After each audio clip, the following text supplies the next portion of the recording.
जय हिंद दोस्तों। आज मैं आप लोगों को इलेक्ट्रिक मोटर के बारे में प्रैक्टिकल बताऊंगा। एक्चुअली एक मिक्सी मेरे सामने खुली पड़ी थी तो मैंने सोचा क्यों ना आज इसी के बारे में इंट्रोडक्शन दिया जाए कि कौन से आइटम का क्या नाम है और कैसे ये फंक्शन करता है। सबसे पहले तो मैं आप लोगों को बताऊंगा कि इलेक्ट्रिक मोटर है वो किस प्रिंसिपल पर काम करती है। Electric motor Faraday's law of electromagnetic induction के सिद्धांत पर काम करती है। यह सिद्धांत क्या बोलता है? किसी मैग्नेटिक फील्ड के अंदर किसी करंट कैरिंग कंडक्टर को रखा जाए तो कंडक्टर घूमने की कोशिश करता है। यह है इस मोटर का काम करने का सिद्धांत। अभी मैं आप लोगों को इसके पार्ट्स के नाम बताऊंगा और मैंने क्यों खोली, क्या फॉल्ट था इसमें, वो भी बताऊंगा। सबसे पहले किसी मैग्नेटिक फील्ड के अंदर current carrying conductor. Magnetic field यह है, ये मैग्नेटिक फील्ड है जो आप देख रहे हो। ये कॉइल है, इलेक्ट्रिक कॉइल है, दो कॉइल है। तो एक इसमें नॉर्थ पोल बनेगा, एक साउथ पोल बनेगा।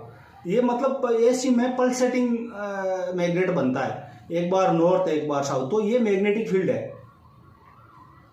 मैंने इलेक्ट्रोमैग्नेट के बारे में पहले बताया था कि किसी भी सॉफ्ट आयरन के चारों तरफ अगर किसी कॉइल को घुमाया जाए, अपना तार को घुमाया जाए तो वो मैग्नेट बनता है। तो ये पीस है ना, ये मैग्नेट बनेंगे, करंट जाएगा इनमें, इलेक्ट्रोमैग्नेट बनेगा फिर ये पीस। तो ये है मैग्नेटिक फील्ड। ये है आर्मेचर, करंट कैरिंग कंडक्टर। यानी ये आर्मेचर है, यही कंडक्टर है। इसको इसी टाइप से इसके अंदर भी तार है, आप लोग देखोगे तार है इसके अंदर। तो इसको इसके अंदर रखा जाएगा, यानी ये ऐसे इसके अंदर रहेगा, इस फील्ड के अंदर ये आर्मेचर ऐसे रहेगा। और करंट कैरिंग मतलब इसके अंदर करंट दिया जाएगा आर्मेचर के अंदर। तो करंट देने के लिए ये कम्यूटेटर है, इस कम्यूटेटर पर करंट दिया जाता है। ये कार्बन ब्रश है, ये कार्बन ब्रश इस पे ऐसे लगते हैं और कम्यूटेटर के ऊपर, कम्यूटेटर पर करंट दिया जाता है। जो ही करंट कम्यूटेटर पे आता है, मैग्नेटिक फील्ड ये होता है तो ये घूमती है। तो अभी इसके पार्ट को क्या बोलते हैं? सबसे पहले इस पूरे पार्ट को क्या बोलते हैं?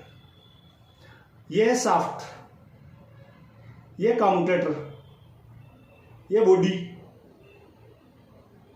ये वाइंडिंग, ये सी कम्यूटेटर एंड और ये डी ड्राइव एंड। ये कार्बन ब्रश मैंने पहले बताया, कार्बन ब्रश। अब ये है सी प्लेट। सी प्लेट यानी कम्यूटेटर एंड प्लेट, यानी ये जो कम्यूटेटर है वो इस साइड से लगता है इसके अंदर, तो ये कम्यूटेटर एंड हो गया, कम्यूटेटर एंड प्लेट बोलते हैं इसको। ये है ब्रश होल्डर, इसके अंदर कार्बन ब्रश लगते हैं। ये है D plate, drive end plate, यानी ये ऐसे लगती है और यहां से फिर ड्राइव देती है आगे। जो मिक्सर है, मिक्सर के जार को घुमाने के लिए यहां से इसको ड्राइव देते हैं, इसलिए इसको बोलते हैं D plate, commutator end plate और ड्राइव एंड प्लेट। ये है इन दोनों का नाम। ये ब्रश होल्डर में एक बार फिर दिखाता हूँ। ये है, ये ब्रश होल्डर है जहाँ कार्बन ब्रश बैठता है यहाँ से, और इसको कम्यूटेटर को सप्लाई देते हैं। तो ये तो हो गया एक मोटर का पार्ट, ये मोटर के पार्ट्स हो गए।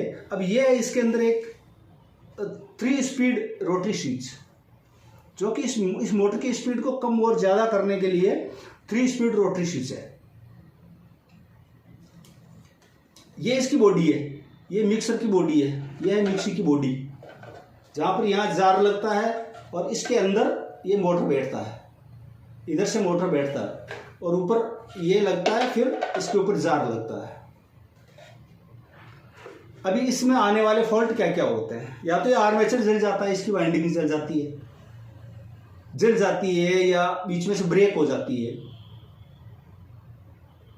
तो जो जलते हैं तो बंट, वाइंडिंग बंट बोलते हैं। बीच में से ब्रेक होती है तो ओपन सर्किट बोलते हैं। शॉर्ट हो जाती है तो शॉर्ट सर्किट बोलते हैं। तो ये तो है आर्मेचर का। ये है, इसमें क्या फील्ड आता है? इसमें क्या आता है?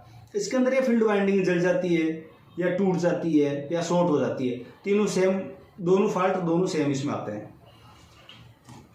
इसके अंदर ब्रश टूट जाते हैं, छोटे हो जाते हैं, प्रेस सही ढंग से कम्यूटेटर पर बैठ नहीं पाते हैं। ये इस पे है। अब इसके अंदर फॉल्ट क्यों आया, इसको खोलने की नौबत क्यों आई, ये है एक सबसे बड़ी बात।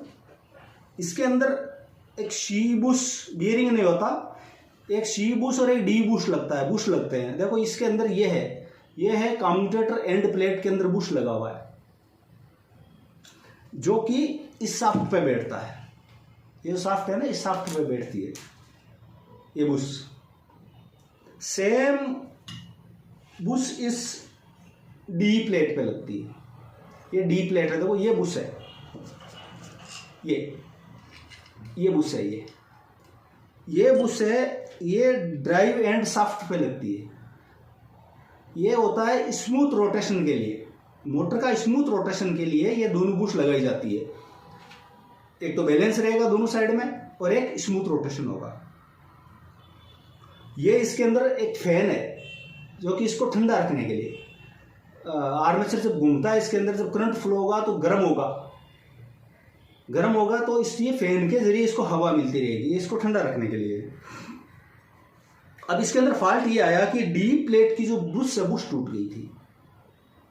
ये बुश है, ये देखो ये है, ये बुश इसके अंदर टूट गई थी। ये इसके पीस है, ये पीस है इसके टूटे हुए, और ये बुश टूट गई थी। इस बुश के टूटने की वजह से पूरी मोटर खोलनी पड़ी और इसमें भी नया बुश लगाया है।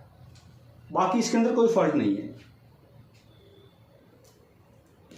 ये है, इनको बोलते हैं थ्रू बोल्ट। ये थ्रू बोल्ट है जो इस पूरी मोटर को पैक करते हैं। ये मैग्नेटिक फील्ड में डी प्लेट, सी प्लेट, ये पूरा लग के फिर ये थ्रू बोल्ट लगते हैं ताकि ये मोटर पूरा पैक हो जाए। हर मोटर के पार्ट्स यही होते हैं। ये छोटी मोटर है, वो बड़ी मोटरें होती है, फर्क इतना ही होता है। बाकी पार्ट्स उसमें यही होगा, यही फील्ड होगा, आर्मेचर होगा, डी प्लेट होगा, सी प्लेट होगा, और ये कार्बन ब्रुश होल्डर होंगे, और या तो बीयरिंग होगा या बुश होगी, ये कार्बन ब्रुश होगा। तो ये हर मोटर का ये सभी मोटर्स में यही पार्ट है। और ये इनके बारे में अगर जानकारी रख ली, इनको टेस्टिंग कैसे करना है, और ये जैसे कम्यूटेटर है, कम्यूटेटर में हम जब चेक करेंगे मल्टीमीटर से तो हर पीस, ये कम्यूटेटर सेगमेंट है, छोटे, हर सेगमेंट पे आपको मल्टीमीटर शो करना चाहिए। अगर किसी एक सेगमेंट पे मल्टीमीटर की नीडल शो नहीं कर रही है, कंटिन्यूटी नहीं बता रही है, तो ये ओपन सर्किट है। ये मैग्नेटिक फील्ड है, ये 3 स्पीड एक्चुअली वाइंडिंग है, 3 स्पीड वाइंडिंग है। तो इसकी तीनों वाइंडिंग में आपस में मल्टीमीटर से कंटिन्यूटी मिलनी चाहिए, आपस में शो करना चाहिए मल्टीमीटर जब हम तीनों वाइंडिंग में लगाएंगे। तो ये है इसका चेक करने का तरीका। और बाकी मैं क्लास इलेक्ट्रिकल साइड से मैं शॉर्ट वीडियो बना रहा हूँ, और आज ये थोड़ा सा खुला मिला तो मैं सोचा क्यों नहीं इसका इंट्रोडक्शन दिया जाए। अगर किसी को नॉलेज अगर होगा तो हो सकता है वो अपने हाथ से ही कर ले। क्यों, आज मैं इसको रिपेयर करना जानता हूँ, अगर मैं इसको मार्केट में ले जाता तो 250 रुपये लेता, कम से कम लेबर चार्ज लेता। ऐसे मैं गया, ये 30 रुपये की बुश लेके आया हूँ, 30 रुपये की बुश लेके आया हूँ। मैं अपने घर में बैठ के मैं इसको रिपेयर कर लूँगा। और मार्केट में जाता तो 250 रुपये लेता है, 30 रुपये की बुश और बाकी लेबर चार्ज। मैंने अपना लेबर चार्ज बचा लिया, क्योंकि मैं इसके बारे में मेरे को नॉलेज है। इसलिए ये जो छोटी मोटी चीज़ें हैं घरेलू यूज़ के लिए, इनके बारे में नॉलेज होना बहुत ज़रूरी है। और मेरा ये वीडियो अगर आप लोगों को बेनिफिशियल लगे तो प्लीज़ आप लोग इसको लाइक और सब्सक्राइब जरूर करना। Thank you.